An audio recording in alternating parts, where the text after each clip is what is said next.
भारतीय सिनेमा के पहले सुपरस्टार राजेश खन्ना का जन्म 29 दिसंबर 1942 को पंजाब प्रांत के अमृतसर में जतीन खन्ना के रूप में एक पंजाबी परिवार में हुआ था। उनके माता पिता लाला हीरानंद खन्ना और चंद्रानी खन्ना थे।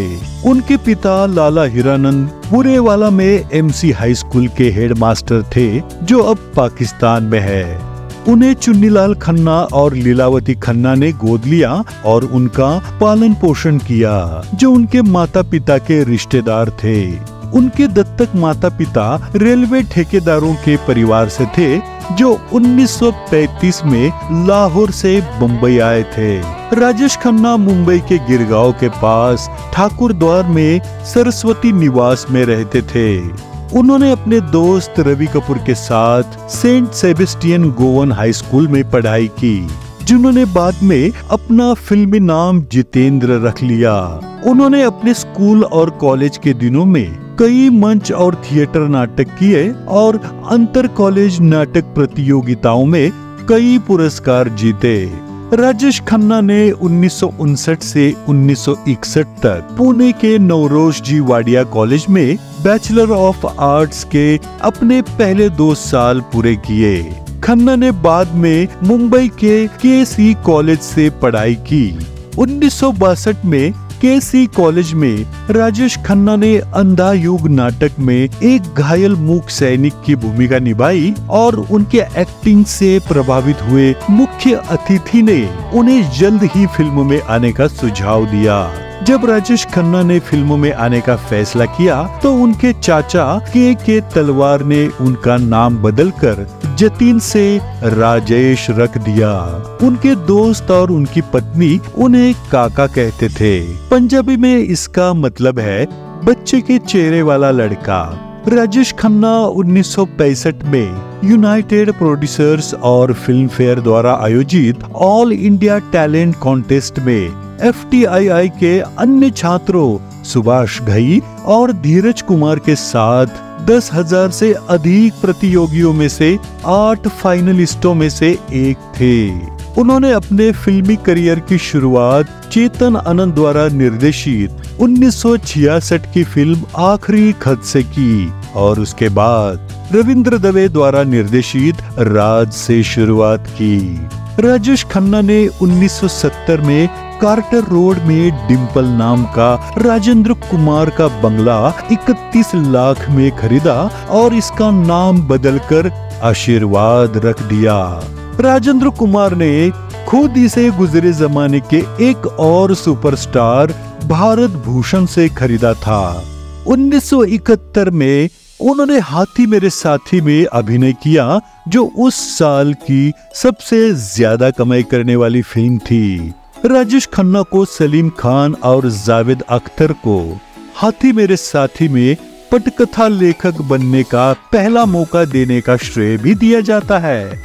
1969 और 1971 के बीच राजेश खन्ना की लगातार 15 सोलो हिट फिल्में थी और वो थी आराधना, डोली, बंधन, इत्तेफाक, 2 रास्ते, खामोशी, सफर, द ट्रेन, कटी पतंग, सच्चा झूठा, आन मिलो सजना, महबूब की मेहंदी, छोटी बहू, आनंद और हाथी मेरे साथी। उनकी फिल्म आनंद को भला कौन भूल सकता है।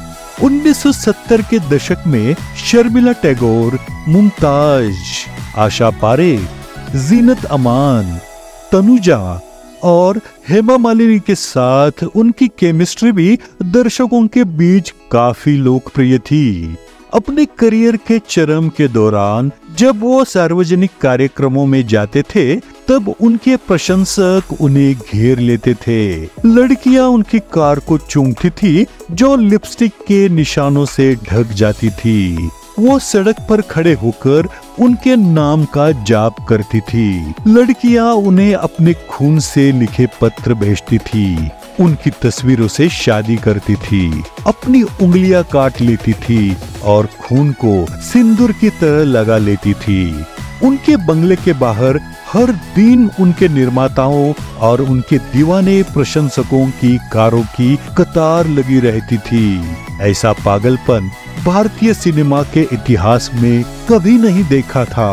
फिल्म अमर प्रेम के शूटिंग के दौरान एक सीन था जिसे हावड़ा ब्रिज पर राजेश खन्ना और शर्मिला टैगोर को एक नाव के साथ शूट करने की आवश्यकता थी, परंतु अधिकारियों ने इस सीन को खारिज कर दिया क्योंकि उन्हें एहसास हुआ कि अगर जनता को पता चला कि सुपरस्टार राजेश खन्ना वहां होंगे तो अपने पसंदीदा अभिनेता की एक झलक पाने की कोशिश कर रहे लोगों की संख्या के कारण ये ब्रिज ढह सकता था। अपने पूरे करियर के दौरान राजेश खन्ना की सभी फिल्मों में संगीत सबसे बड़ा आकर्षण रहा। इसका कारण ये था कि राजेश खन्ना व्यक्तिगत रूप से कल्याण जी आनंद जी, आर.डी. बर्मन, शंकर जयकिशन, लक्ष्मीकांत प्यारेलाल, एस.डी. बर्मन जैसे संगीत निर्देशकों के साथ संगीत सत्र में बैठते थे। 1976 और 1978 के बीच राजेश खन्ना ने 7 फिल्मों में अभिनय किया जो व्यावसायिक रूप से सफल नहीं रही। इन फिल्मों में महबूबा, बंडलबाज, त्याग, पलकों की छाव में, नौकरी, चक्रव्यूह और जनता हवलदार शामिल है। टीना मुनीम और राजेश खन्ना 80 के दशक में 50-50, सौतन, सुराग, आखिर क्यों, बेवफाई, इंसाफ मैं करूंगा, अलग अलग और अधिकार जैसी फिल्मों से ऑन और ऑफ स्क्रीन जोड़ी बन गए। 80 के दशक में शबाना आजमी, स्मिता पाटिल, पद्मिनी कोल्हापुरे और पूनम ढिल्लों के साथ उनकी ऑन स्क्रीन जोड़ी भी लोकप्रिय थी। उन्होंने 1981 में मराठी हिट फिल्म सुंदरा सातारकर में भी अभिनय किया। उनके आर.डी. बर्मन और किशोर कुमार के साथ घनिष्ठ संबंध थे। तीनों अच्छे दोस्त थे और उन्होंने 32 फिल्मों में एक साथ काम किया है। किशोर कुमार ने अपने पुनरुत्थान के लिए राजेश खन्ना को भी श्रेय दिया था, इतना कि उन्होंने अलग अलग के लिए बिना कोई शुल्क लिए गाना गाया था, जो राजेश खन्ना द्वारा निर्मित पहली फिल्म थी।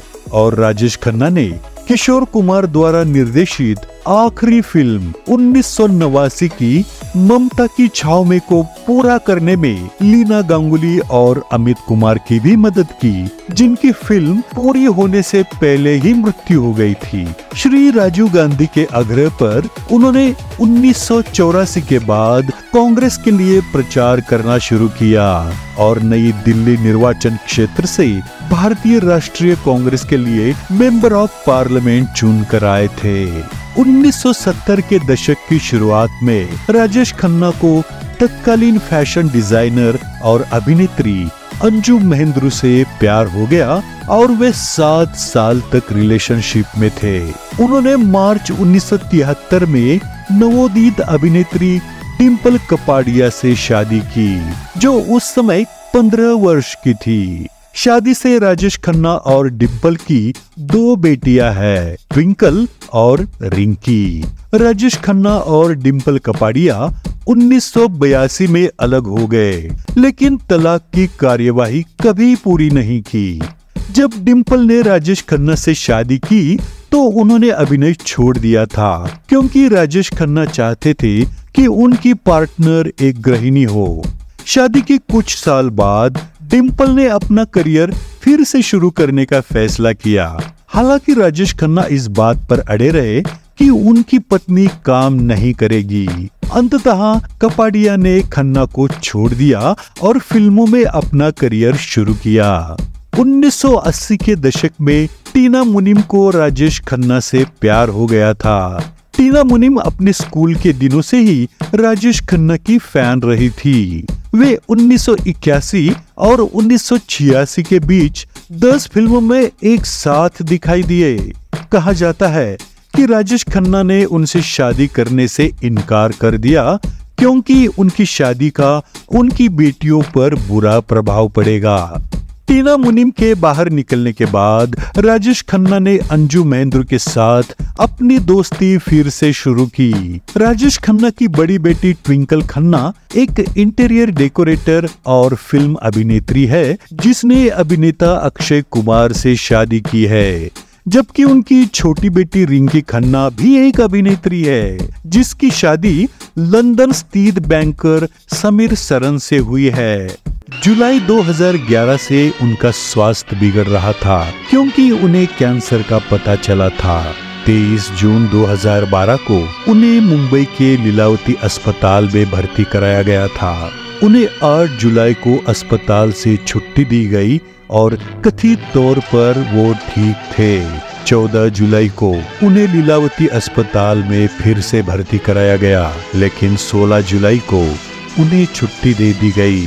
18 जुलाई 2012 को मुंबई के उनके बंगले आशीर्वाद में उनका निधन हो गया। उनका अंतिम संस्कार 19 जुलाई को सुबह 11 बजे हुआ। उनके अंतिम संस्कार में 9 लाख लोग शामिल हुए थे।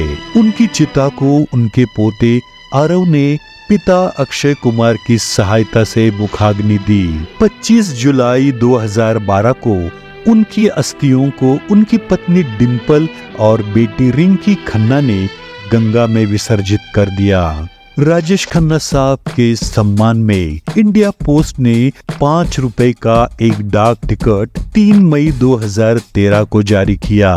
उनकी स्मृति में गिरगांव में एक चौक का नाम सुपरस्टार राजेश खन्ना चौक रखा गया है। मिमिक्री टीवी राजेश खन्ना साहब के फिल्मी करियर को सलाम करता है।